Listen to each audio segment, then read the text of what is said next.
ಅದೃಷ್ಟನೋ ಅಥವಾ ದುರಾದೃಷ್ಟನೋ, ಈ ಟೈಮ್ ಹೇಗಿದೆ ಅಂದರೆ ಬಹಳ ಕ್ರಿಟಿಕಲ್, ಒಂದು ನಿರಾಶಾದಾಯಕವಾಗಿದೆ. ಅದರ ಮೈಂಡ್ ಆ ಥರ ಇದೆ. ಎಷ್ಟು ಡೌಟ್ ಇದೆ ಎಲ್ಲರಿಗೂ. ಡೌಟ್ ಇರಲಿ, ಸೆಲ್ಫ್ ಕ್ರಿಟಿಕಲ್ ಕೂಡ. ಪ್ರತಿಯೊಂದು ವಿಚಾರವನ್ನು, ನಾಲೆಜನ್ನ ಕ್ರಿಟಿಕಲ್ಲಾಗೇ ನೋಡೋದು, ಕ್ರಿಟಿಕಲ್ಲಾಗಿ ತಗೊಳ್ಳೋದು. ಎಷ್ಟು ಡಿಸೆಪ್ಷನ್ ಇದೆ. ಇದು ಆತ್ಮವಂಚನೆ ಅನಿಸುತ್ತೆ. ಅಂದರೆ ಹೆಸರುಗಳನ್ನು ನೋಡಿ ಅದರ ಹಿಂದೆ ಬೀಳೋದು, ಪದಗಳನ್ನು ನೋಡಿ ಬೀಳೋದು. ಎಷ್ಟೊಂದು ಫ್ರಾಡ್ ಇದೆ, ನಕಲಿ.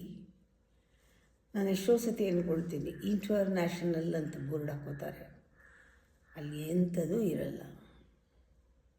ಗ್ಲೋಬಲ್ ಅಂತಾರೆ, ಒಂದು ಚೂರು ಪ್ರಪಂಚದ ಬಗ್ಗೆ ಯೋಚನೆ, ಒಂದು ಥಾಟಲ್ಲಿರೋರಿಗೆ ಇರಲ್ಲ.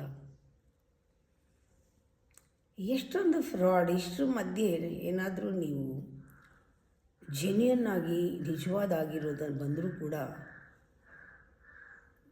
10 ಜನದಲ್ಲಿ ಒಬ್ಬರು ಒಳ್ಳೆಯವರು ಇದ್ದರೂ ಕೂಡ ನೀವು ಗಮನಿಸಲ್ಲ. ಸಬ್ಸ್ಟ್ಯಾನ್ಷಿಯಲ್ ಅಂತ ಹೇಳ್ತೀನಿ, ಅದಿದ್ದರೆ ನಿಮಗೆ ಕಾಣೋದೇ ಇಲ್ಲ. ಎಷ್ಟು ಒಂದು ಗಣನೀಯವಾಗಿರೋದಿದ್ದರೂ ಕೂಡ, ನಿಮ್ಮ ಜೀವನವನ್ನು ಟ್ರಾನ್ಸ್ಫಾರ್ಮ್ ಮಾಡೋದಾಗಿದ್ದರೂ ಕೂಡ ನೀವು ನಂಬಲ್ಲ. ಯಾಕೆ? ನಿಮ್ಮ ಅಪ್ರೋಚ್ ಆ ರೀತಿ ಇದೆ. ಅನುಸಂಧಾನ, ಮನಸ್ಸಿನ ಅನುಸಂಧಾನ ಹಾಗೆ. ನೋಡ್ಕೊಳ್ಳಿ, ಸ್ಪಿರಿಚುಯಾಲಿಟಿಗೆ ಬಂದಮೇಲೆ ಇದು ಕಮ್ಮಿ ಆಗುತ್ತೆ.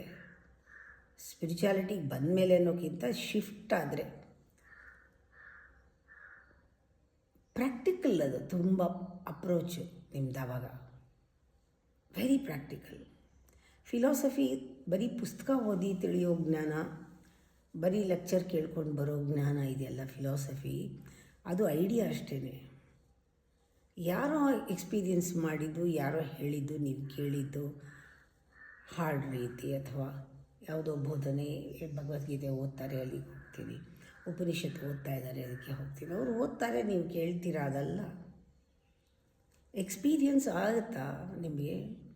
ಎಕ್ಸ್ಪೀರಿಯನ್ಸ್ ಆಗಬೇಕು. ಅವ್ರಿಗೆ ಎಕ್ಸ್ಪೀರಿಯನ್ಸ್ ಆಗಿದ್ದರೆ ಅದು ಸರಿ, ನಿಮ್ಗಾಗಿದೆಯಾ?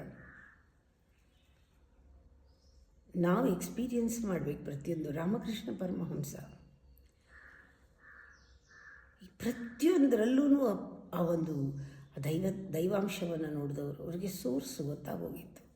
ಯಾರೂ ಮ್ಯಾನಿಪ್ಯುಲೇಟ್ ಮಾಡೋಕ್ಕಾಗಲ್ಲ, ಯಾರೂ ಡಿಸೀವ್ ಮಾಡೋಕ್ಕಾಗಲ್ಲ ಅಂತ ಅವ್ರನ್ನ. ಅವರೊಬ್ಬರೇ. ಹಾಗೆ ನೀವೊಬ್ಬರೇ ಆಗಬೇಕು, ಯಾರ್ದು ಡಿಪೆಂಡ್ ಆಗಬಾರ್ದು. ಸತ್ಯ, ನೀವು ನಿಮ್ಮ ಸತ್ಯ ನೋಡಬೇಕು. ಅವ್ರು ಹೇಳಿದ್ರು ಅದಕ್ಕೆ ಸತ್ಯ, ನಮ್ಮ ಗುರುಗಳು ಹೇಳಿದ್ದಾರೆ ಅದಕ್ಕೆ ಸತ್ಯ, ನಾನು ನಂಬ್ತೀನಿ. ನಮ್ಮ ಗುರುಜಿ ಹೇಳಿದ್ದಾರೆ ಅದಕ್ಕೆ ಸತ್ಯ, ಇದು ಅಮ್ಮ ಹೇಳಿರೋದ್ರಿಂದ ಸತ್ಯ, ಇದು ಸದ್ಗುರು ಹೇಳಿರೋದ್ರಿಂದ ಸತ್ಯ ಅನ್ನೋ ಅವ್ರು ಹೇಳಿದರು. ನೀವು ಕೇಳಿದ್ರಿ, ಗೈಡ್ಲೈನು ತಗೊಳ್ಳಿ. ಆದರೆ ನಿಮ್ಗೆ ಅನುಭವಕ್ಕೆ ಬಂದಿದೆಯಾ? ಅಲ್ಲಿವರೆಗೂ ಬಿಡಬೇಡಿ. ಬರೀ ಐಡಿಯಾ, ಫಿಲಾಸಫಿ ಪ್ರಯೋಜನ ಇಲ್ಲ. ಪ್ರಾಕ್ಟಿಕಲ್ಲಾಗಿ be a spiritual person. Spiritual ಅಂದರೆ ಒಳಗಡೆಯಿಂದ ನಿಮಗೆ ಅನುಭವಕ್ಕೆ ಬಂದು, ಆ ಇನ್ಸ್ಪಿರೇಷನ್ನಿಂದ ಸ್ಪಾಂಟೇನಿಯಸ್ ಆಗಿ ನೀವು ಅನುಭವದಲ್ಲಿ ಬಂದಿದ್ದನ್ನು, ಅದು ಯಾರೂ ನಿಮ್ಮನ್ನು ಮೋಸ ಮಾಡೋಕ್ಕಾಗಲ್ಲ ಅಲ್ಲಿ.